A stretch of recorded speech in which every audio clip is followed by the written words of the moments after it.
ഞാനിന്നൊരു challenge ഏറ്റെടുത്തിട്ടാണുള്ളത്. ഇന്നത്തെ beef കറി എൻ്റെ വക. ഇന്ന് ഞാനാണ് ബീഫ് കറി വെക്കാൻ പോണത്. ഇതുവരെ ഞാൻ ബീഫ് കറി വെച്ചിട്ടില്ല, ഒരു കറിയും വെച്ചിട്ടില്ല. ആദ്യമായിട്ടാണ് ബീഫ് കറി വെക്കാൻ പോണത്. അപ്പോൾ ഒരു പക്ഷേ ചിലപ്പോൾ തിന്നാൻ പറ്റും, ചിലപ്പോൾ തിന്നാൻ പറ്റൂല. ഏതായാലും നമുക്കൊന്ന് വെച്ച് നോക്കാം എന്താ സ്ഥിതി എന്നുള്ളത്, എത്രത്തോളം രുചി ഉണ്ടെന്നുള്ളത് നമുക്കൊന്ന് പരീക്ഷിച്ച് നോക്കാം. അതിന് ഞാനിവിടെ 1 കിലോ ബീഫാണ് എടുത്തിട്ടുള്ളത്. 1 കിലോ ബീഫ് എടുത്തിട്ടുണ്ട്. പിന്നെ 2-3 സവാള, 2 തക്കാളി, പിന്നെ ഇഞ്ചി, വെളുത്തുള്ളി പേസ്റ്റ്, വലിയ ജീരകം, ബാക്കി സാധനങ്ങളൊക്കെ ഉണ്ട്. അപ്പോൾ നമ്മൾ ആദ്യമായിട്ട് നമ്മളിത് കുക്കർ അടുപ്പത്ത് വെച്ചിട്ടുണ്ട്. കുക്കർ അതൊന്ന് അതിൽ വെള്ളമൊക്കെ ഒന്ന് ഉണങ്ങി ക്ലിയർ ആവുന്നത് വരെ ഒക്കെ സാധനങ്ങളൊക്കെ സെറ്റാണ്. നമുക്കിതിലേക്ക് ഓരോ സാധനങ്ങൾ ആഡ് ചെയ്താൽ മതി.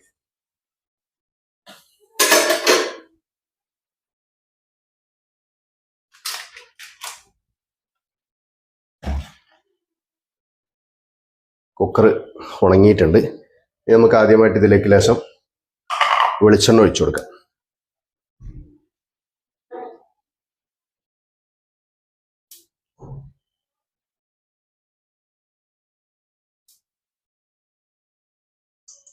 രണ്ട് സ്പൂണ് വെളിച്ചെണ്ണ ഒഴിച്ചിട്ടുണ്ട്.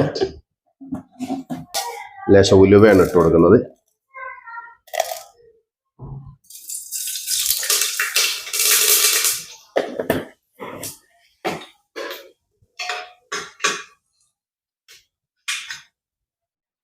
ഉലുവ ഇട്ട് കൊടുത്തതിന് ശേഷം നമുക്ക് ലേശം ഈ അരിഞ്ഞു വെച്ചിട്ടുള്ള ഉള്ളി നമുക്കൊന്ന് വഴറ്റിയെടുക്കാം.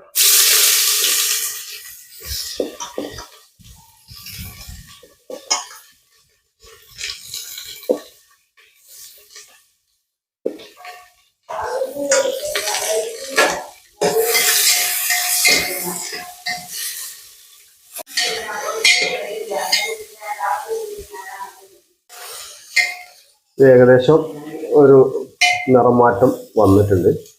ഇനി ഇതിലേക്ക് ബാക്കി ഓരോ സാധനങ്ങൾ നമുക്ക് ആഡ് ചെയ്ത് കൊടുക്കാം.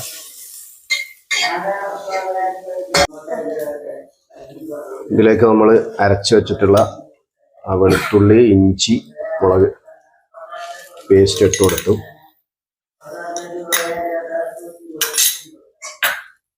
നമുക്ക് മൊത്തത്തിലൊന്ന് ഇളക്കി കൊടുക്കാം.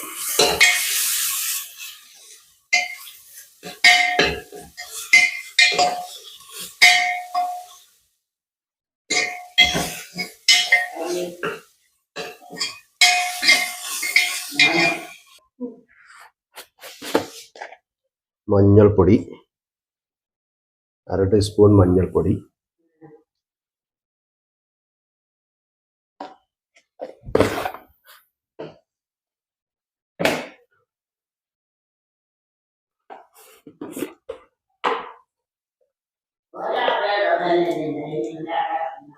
മല്ലിപ്പൊടി,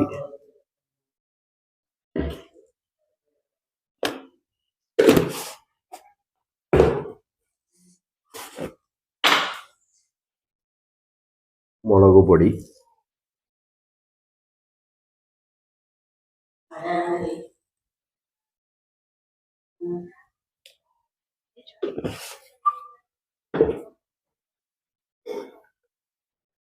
വലിയ ജീരകം,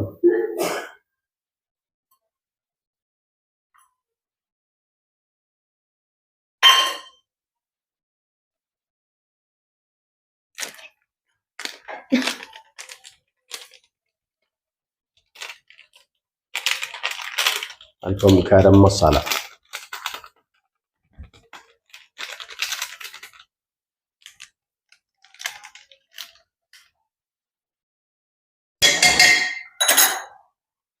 കുരുമുളക് പൊടി,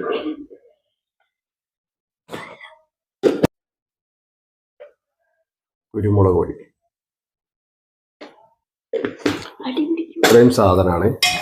ഇനി നമുക്കത് ഇളക്കി കൊടുക്കാം.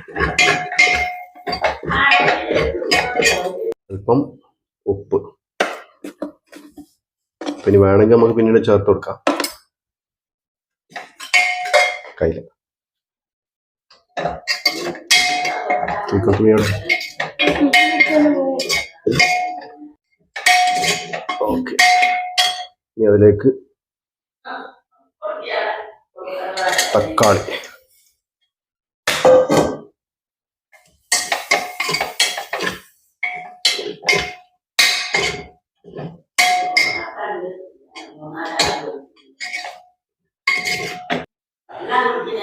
ഏകദേശം നമ്മുടെ ഈ ഇത് മസാലയൊക്കെ ക്ലിയർ ആയിട്ട് റെഡി ആയിട്ട് വന്നിട്ടുണ്ട്. ഇനി നമുക്കിതിലേക്ക് ബീഫ് ഇട്ട് കൊടുക്കാം.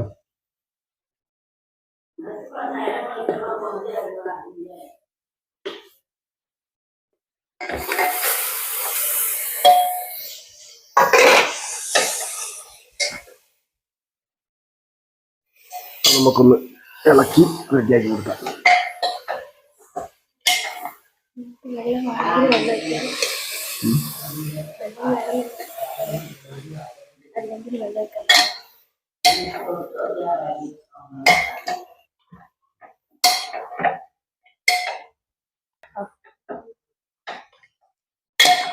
നമുക്ക് ലേശം കറി വേണം, അപ്പൊ നമുക്കിത് ലേശം വെള്ളം ഒഴിച്ചു കൊടുക്കാം. ലേശം ഗ്രേവി ആവശ്യമുണ്ട്. വരട്ടിയ കോലത്തിലല്ല, ഗ്രേവി കൂടുതൽ വേണ്ടതുകൊണ്ട് ലേശം വെള്ളം നമുക്കൊന്ന് ഒഴിച്ചു കൊടുക്കാം. മസാല എല്ലാത്തിലും ആയിട്ടുണ്ട്.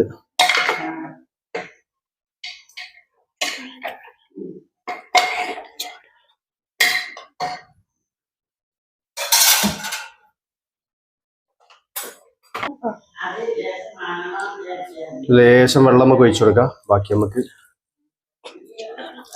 ചൂടുവെള്ളം മതി.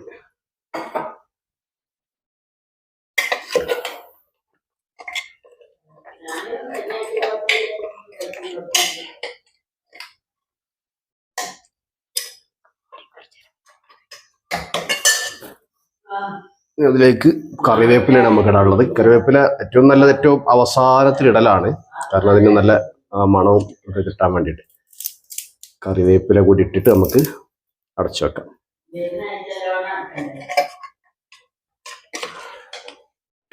ഇനി നമുക്കിത് അടച്ചു വെക്കാം. ഇപ്പൊ നമ്മള് ഫ്ലെയിം കൂട്ടി വെച്ചിട്ടുണ്ട്. ഇനി 2-3 വിസിലടിച്ചതിന് ശേഷം നമുക്കൊന്ന് ചെക്ക് ചെയ്തിട്ട് ഒന്ന് പരിശോധിച്ചിട്ടൊക്കെ നോക്കാം. കഴിഞ്ഞിട്ടുണ്ട്. നല്ല ഹൈ ഫ്ലെയിമിൽ 2 വിസിലും ലോ ഫ്ലെയിമിൽ 2 വിസിലും. നമുക്കിതൊന്ന് നോക്കി നോക്കാം എന്താ സ്ഥിതിയാണ്.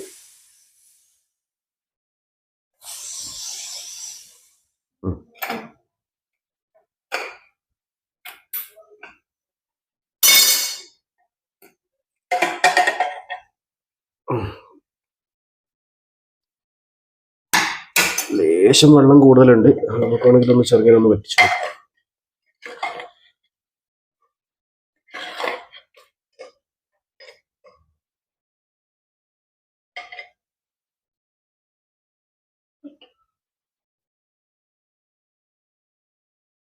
നല്ല ചൂടാണ്.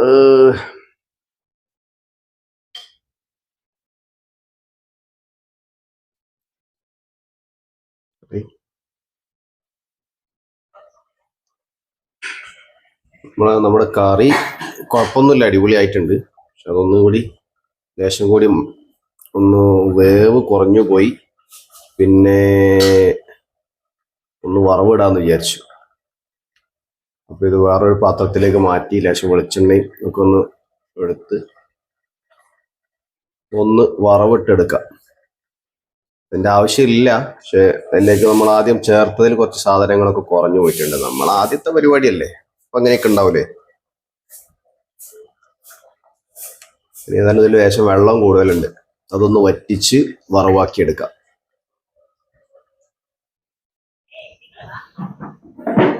ഓക്കേ, നെയ്ച്ചോറും ബീഫും നമ്മൾ വെച്ച കറി നമുക്കൊന്ന് കൂട്ടി നോക്കാം.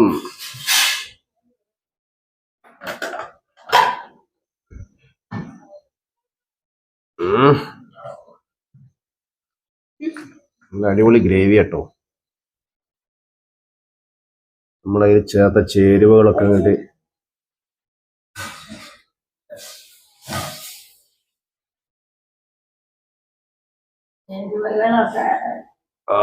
ചൂടുണ്ട് ചൂടുണ്ട് ചൂടുണ്ട്.